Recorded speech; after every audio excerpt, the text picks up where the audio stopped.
Hello everyone, welcome to Powerline. This is Kaiser here, and I'm here today to talk about my new machining deck. It's about time!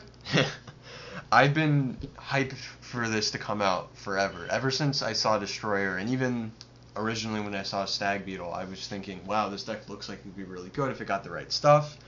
And it finally did, and I love it. So let's start out with the starter. Little B. He has synergy with the grade 3s in my deck, which I will get to later. But this really makes a potential soft +2 from Stag Beetle into a hard +1, which is great. Or as I like to put it, a +1.5, because the other unit's rested. But this card actually gets around that problem. This crit trigger is amazing. The fact that it's in Machining Counterblast actually makes me counterblast my non-machinings in an effective way instead of just waiting to go to Stun Beetle. So this card's effect actually synergizes with Stag Beetle again, because I can call out 2 units, I can Little B one of them, and then I can play this crit trigger, stun one of my opponent's rear guards, and stand one of my own. So it has a lot of synergy. And then I like it a lot in dealing with the Shadow Paladin matchup, actually. Because when I get when they're starting out the game and they have Judge Bow out, sometimes I'll either call this out for a guaranteed stun on that Judge Bow, or I'll use it to just stop Rush. I've really grown to like this card a lot. I underestimated it a lot, actually, at first. The rest of my triggers were 4 more crits, so that's 8 crit, 4 draw, 4 heal. Very standard, all machining, which is very important. Okay. So, next, 4 Unflipper Perfect cards. Now, this isn't so important now because most of the deck's machining, but they're helpful. I mean, sometimes they'll free up a machining counterblast if you really have bad luck with this deck. I mean, I only run a total of 7 non-machinings, so it's very unlikely that I will hit anything non-machining in damage. And if I do, then I have this to at least help out. Next, 4 10k attackers. Now, this deck's rush game, like early game, is actually pretty strong. So I wanted to put this in to deal with counter rush or to start my own rush. And I've just found them to be very helpful, at least. Good attack. 10k attackers are not necessarily a bad thing in most decks. Now, 3 Stride Enablers. Now, my reasoning for that is that I don't want to run 4 because if I ride a non-machining, it makes Stag Beetle a little less powerful, in my opinion. So I always want to ride my red soldiers, my 10k attackers, or the other grade 1 I run, Caucasus. So 3 is just the right number, and I don't really find that I have a problem striding with this deck. However, I'll talk later about some options to help out with that from an old build I had. Now, 3 Caucasus. This card is amazing. Even though it's a 6k booster, the fact that if you hit and it's just a free costless stun is incredible. It's just so good. I really like this card, especially when I'm in the early game and my opponent is like, oh, why did he put his Little B to the right instead of behind his Vanguard? It's usually because I have this in hand and I'll just play it and get some free stuns out of them. Okay, grade 2s. 12k attackers. Now, pretty standard. I mean, we don't really have a lot of options for machining grade 2s that I personally like, so this is nice because I'm always a fan of cards that can hit the Vanguard unboosted, because then I don't have to commit as much. And also, this has actually some pretty insane combos with Little B. For example, let's say I have Caucasus rested and this out. If I use Little B to put into the soul wherever, I can stand this, and it's a 9k booster. That's 21k on a rear guard column, so it puts pressure on my opponent to guard a column they probably had no intention of really dealing with before. So I really like that, personally. Now, I'll save the last 4 up till the end, because that's actually a really important card. 3 Tarantula.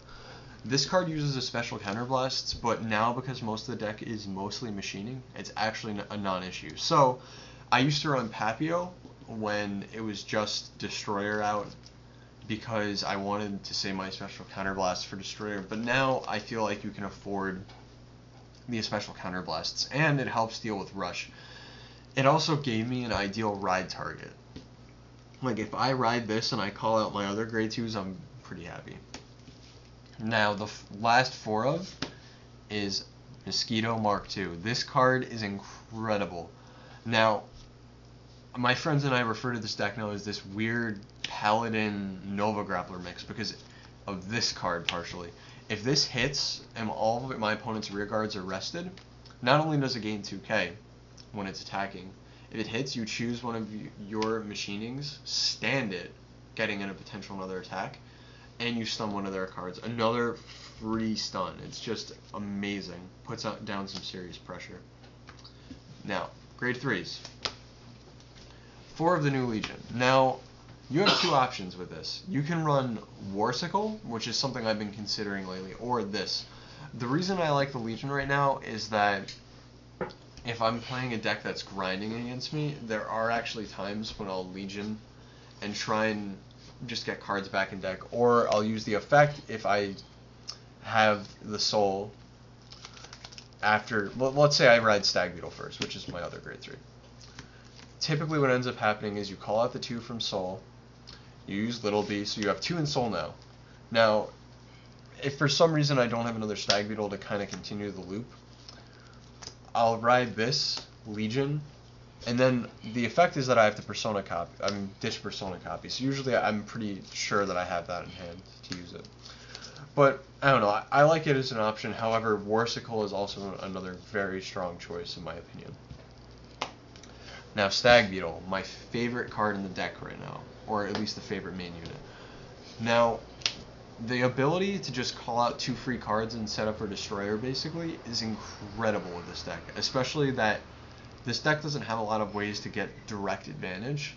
This card was a godsend, because you ride this, you call out 2 units, stride into Destroyer, just play 1 more out, and you can stun your opponent's Vanguard. Like, that's awesome. It has such synergy with the whole deck. Now, starting with the main card of the show, 4 Destroyer. Incredible card. 1 special counterblast. You can stun your opponent's Vanguard and a rear guard. That is incredible. Just so undercosted, so good. And the fact that it's not even a Persona flip is incredible. You don't have to flip anything up, so you could do this. If you really had to, you could do this 4 times in 1 game. And I'll talk later, but I'm kind of considering taking 1 out because I don't usually go into the 4th one. And I find it just kind of sitting there in some scenarios. Okay. Next. 3 Stun Beetle with the 1 SP. Thanks to a friend of mine. This card is just a pressure card. And you might be thinking, why am I not running 4? But you never go into this more than twice. You go into the first one, they're going to block it because if it hits, they basically lose the game. So then after I go through my first one, I'll go, okay, Stun Beetle number 2, attack. And usually at this point, I've burned their hand down enough that they have to throw down enough for a 2 trigger pass, 1 trigger pass, or they have to let it hit, unfortunately, for them. So I really like this card, and I think the fact that it's basically an instant win button for the deck if it hits is pretty annoying. And I like annoying cards. I like trolling people.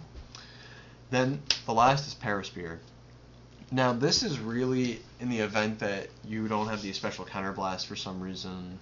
Your opponent tries to be cheeky and doesn't give you counterblasts, or they just put you in a position where you can't destroy it, really. You go into this and you just draw a card and gain 5k. It's just a nice out. Now, I want to talk about the option if you're not going to run the 4th Destroyer. So, there are 2 options. You can run a second Paraspear, because this card is very good, and actually on a few occasions it's won me to get the game because of the power, which I thought was funny. Or Madu. To me, at least, I don't really know what I like more right now, and I'm still kind of getting a feel for the deck. I like Madu because I only run 3 Stride Enablers, but I see why 4th Destroyer was relevant, and I see why Paraspear could be helpful. But overall, I feel like the deck is definitely tier 1 right now. It's so strong. It has pretty good matchups. There are a few decks that you have to be aware of if you're playing against them. For example, Brawlers. You have to kind of play the grade 2 chicken game, because you need to be the one to stride first to try and rip cards out of their hand and put them in a position where they can't really turbo your field and kind of leave you out to dry. Like, if they kill Little Bee, it kind of hurts a little bit. So you have to be aware of that. But yeah, guys, that's my deck profile for Machinings, and if you have any questions, be sure to comment down below, and be sure to like, comment, and subscribe. Thanks, guys.